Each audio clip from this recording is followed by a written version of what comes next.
Welcome to day 10 of 120 days profitability challenge. In this series, I'm challenging myself to become a profitable forex trader within 120 days. How possible is this going to be? Well, I'm documenting every aspect of this journey, the ups, downs, the challenges right here on this YouTube channel. So if you'd like to follow me and keep yourself updated on this journey, kindly go ahead and hit the subscribe button on this YouTube channel. And let's roll this together. Today being day 10, I'm learning about how to spot daily and weekly liquidity in the market. So I'll take you onto the charts and take you through my learning process in a few minutes. But before I go into that, a lot of people have been asking in my DM what lesson materials I've been using, right? So it's SMC video guide from a friend who trades SMC concept. So he has a YouTube channel called Accurate Piece, and the videos are there. He labeled them through SMC trading. Yeah, those are the videos I'm using for the SMC lessons. For the ICT, I'm learning from Michael himself. Okay, I'm learning from the man himself. I'm learning from the Michael himself. All right, so I think that is it. And now let's go into the main chart and see what we can learn from today's lesson together. All right, so far this has been a lesson I've taken so far, and this lesson is about how to spot daily liquidity, daily and weekly liquidity, right? So let me take you onto the chart and show you how applicable this thing that I've learned today can be. Okay, so I have to take you to the chart, right? So here we are on a chart. I think let me zoom out a little bit so that you see what is happening over here. All right, we are going to be using this movement from the top to the down here for the lesson. But before we go into that one, I need to give you the premises on which everything I'm going to do right now is based, okay? And it's all from the lesson that I took. So I need to give you a fair knowledge about it before I start showing you how to locate this and that, right? So this lesson has to do with locating daily and weekly liquidity, just like I said earlier. And to do that, we consider the candlestick structure, not the daily or the overall market structure, like the movement from here to here. Let's say from here to here, here, here. No, we don't consider. We do not consider that aspect of the market. What we consider over here is only the candlestick structure, right? So if you watch my previous video, I think that might be day 5, 6.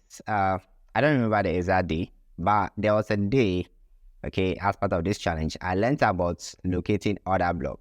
The same principle that we use to locate order block is the same principle that is going to be applied over here, okay?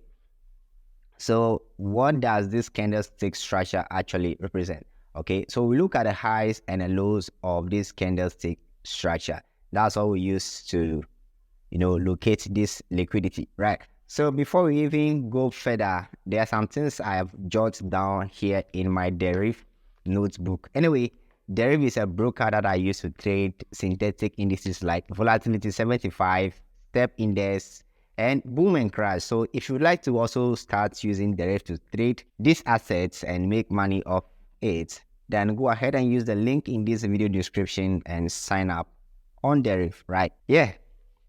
So right now, let me show you something right here. So this is the 10, and you see the structure that I was talking about, okay? Locating daily liquidity in a market. What you have to look out for is look at the high and the lows of the market. See where price has taken either the low or the high of the previous daily candle. If either low or high has been taken out, then you know that liquidity has been taken out over there. Okay, so the liquidity is actually lying at either the high or the low of the daily candle. That is why the liquidity is located, and that's something you have to note and keep it forever.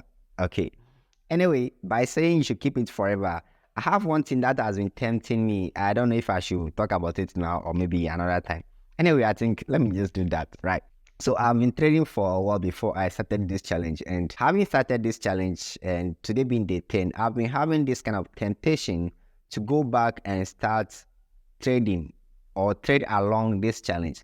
Meanwhile, what I told myself was that I'm not going to go back to trading till I'm done with this challenge. All right. That's what I told myself. And as it stands now, I don't know if I should start trading and be trading along with this because I think I need money. But that's not even a good idea to go into trading because you need money. No. Anyway, whatever you think about this thing, let me know in the comment section. If I should maybe go back and start trading or I shouldn't go back and start trading. Yes, something like that.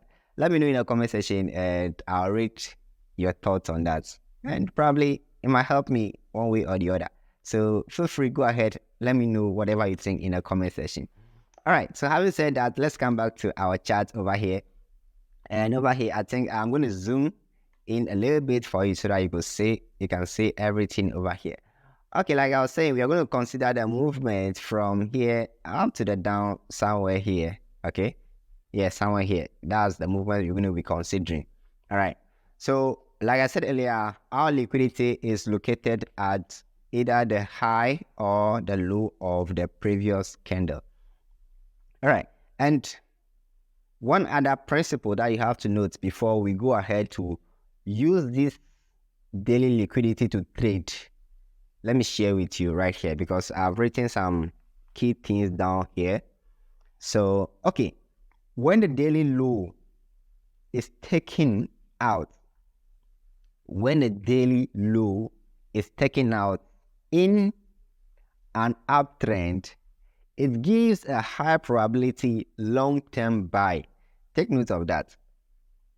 When the daily low is taken, okay, the daily low is a down one, the high is the up one. So when a daily low is taken in an uptrend, market is in an uptrend, but a daily low of the previous candle is taken out, that is a signal of a long-term buy. It's a signal. But should I say signal? But what I don't want you to do is, when I say signal, I don't mean you should go and take a trade. No. It's a signal. It's just a sign. Okay, let me put it that way. It's a sign showing you that there's a high probability of a long-term buy. Okay?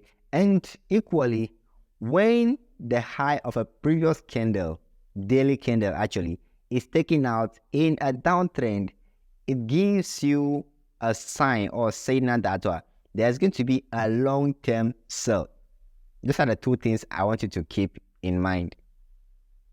And when we come to the low probability setup, this occurs when the daily high is taken in an uptrend, it gives you a short-term sell signal. All right, let's go on to the chart and have a look at all these things. It will make sense that way. All right, so this is me trying to see if what I've learned is really applicable on a chart. Okay, so right now over here we are assuming we don't know that market is going to move down like this. Okay, we have no idea that this is going to turn over here and move. So we are ignoring this whole part and let's start our movement from somewhere here to the down. Right. So if you see this red candle over here, I think let me zoom in again. Good. I think it's bigger enough for you to see, right?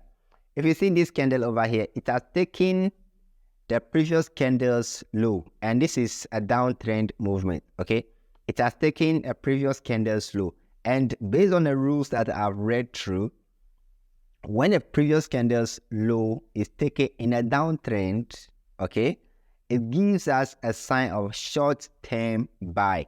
But when the previous candle's high is taken out in a downtrend, it gives us a signal of long-term sell. All right, so let's have a look at it. So you could see this candle over here took out this candle's low, the previous candle's low, and the next thing that happened was a sell. It wasn't a buy actually, a buy, not such a strong buy, but a buy happened over here. And what happened next was the previous candle's high was taken out using this candle. And what happened was there was a big sell, all right? And this same sell continues, right? But let's see what would be the pips moving from here to the down here. Okay, that's about 104 pips movement right there. So the same thing continues like that. Now you see this candle over here, this particular one over here, it took out the low of this candle, and the next thing happened was there was a buy, a short-term buy. And after this buy, this next candle, it took out the high of this candle. Then there was a sell down, down, down. But that is not all. The fact that you've been able to locate this, all right, let's assume you were not there, or you were not watching the price to form up to this point. You just saw price taking out the high of this previous candle, then boom, you entered and start selling. You are likely to lose your money. Okay, that is why it is not advisable that when you spot this thing on a daily time frame, then you go ahead and place a trade. No, it is not advisable like that. But what you can do is you go down to the lower time frame, then you look out for your entry criteria. But honestly, I've not gone through the learning, or I've not gone through the entry models yet, because I have not reached that aspect of the video. But based on what we've learned previously, things like change of character, break of market structure, and this order block and IFC inducements, they can help you make a better trade decision rather than just seeing this and jumping onto the trade. No, that is not going to help, guys. That is not going to help. So it is advisable that you go to the lower time frame and look out for this inducement, break of structure, change of character before you make any informed decision. And guys, that is going to be it for this video, and I hope you've also learned something from this video. And if there's any other thing that you would like to tell me or share with me, feel free, leave it in the comment section. I'll be there to read everything. And like I said earlier, if you have anything to say about the temptation I'm having to go and start trading, feel free, leave it in the comment section. I don't know if I should trade along this competition, or I should just wait when the time is due for the trading before I start trading. I know within the competition I'll be trading. That's how come I said it's a journey to become a profitable trader. So within the 120 days, I must trade live. There's a point I'll be trading demo, and there's a point I'll be trading live account. So I don't know if I should wait or I should just trade. Anyway, that's going to be it for this video. I'll see you in the next one. Bless up. Alright, so that is it. Thank you so much for watching up to this point, and thank you so much for supporting me on this journey. I am very, very grateful for everything, your words of encouragement and every form of support you've given to me so far on this journey. I really, really appreciate it, and I'm believing that at the end of this journey, we will all celebrate together and achieve our aim. I'll see you in the next video. Bless up.